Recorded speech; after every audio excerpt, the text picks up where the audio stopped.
Me sunanka? Sunana Ma'az Ashiru. Wani suna aka fi sanin ka da shi? Barga. Shekarunka nawa? Shekara ta 24. A ina kake da zama? Unguwar Sheka. To ka a wajen yan sanda. Ya aka yi aka kamo ka?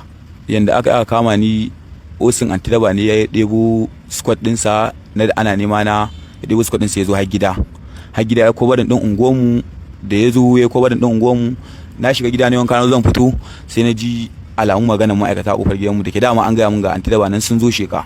An ce mun ga sunan mutane kuma ce bari shiga gida an wanka. Wa ya gaya maka? Wani ne na unguwarmu yake gaya muni, nake cewa to bari shiga gida an wanka an ba unguwar. Ana yin haka na zo zan fito sai na ji wata yayata tana. Amma me yasa zaka bar unguwar? Saboda an ce ga antidaba nan sun zo Sheka, idan na bar Sheka kaga ba za mu taɓa haɗuwa da su ba. Me yasa baka so haɗu? Abin da ya sabi da ni mai laifi ne. Laifin me kake? Ni ina harkar sare-sare, faɗan daba da harkar taɓa kayan mutane. Saran bishiya ko me? Na mutum faɗan daba. To ina jinka. To aka na zo zan haure ta bayan gida, ina hawa katanga sai suka gano na gashi can.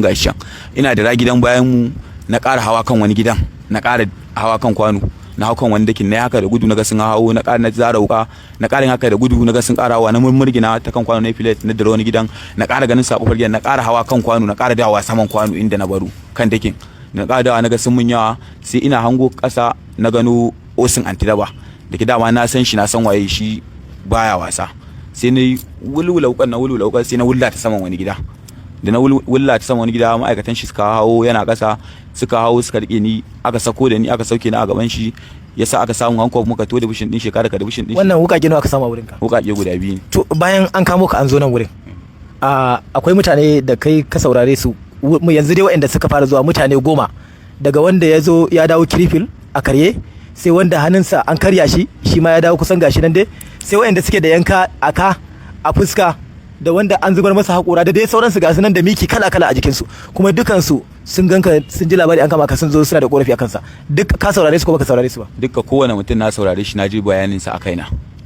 Da kai da su kuke wannan aikin? Dukka na bayar da list ɗinsu a rubuce inda muke wannan abin da su. Akwai list ɗinsu a rubuce na bayar da su. Sun kai mutum nawa? Sun kai mutum 42. An ce akwai waɗanda sun tsallake yanzu haka ba sa ƙasa nan tun wancan da suka ji ana neman ku a baya. Da waye suka gudu? Akwai Hassan Fir'auna da ya gudu, akwai Sani Daba da ya gudu. Ina kowanne ya gudu? Kowanne dukkansu suna Kwatano.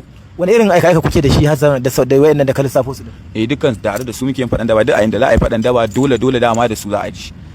Ka kai shekara nawa kana wannan faɗan daba a unguwar? Zan kai shekara 7. Kana yi? Ina yi. To mutane za su ce akwai waɗanda suka tsaya maka, misali taimaka maka, haddasa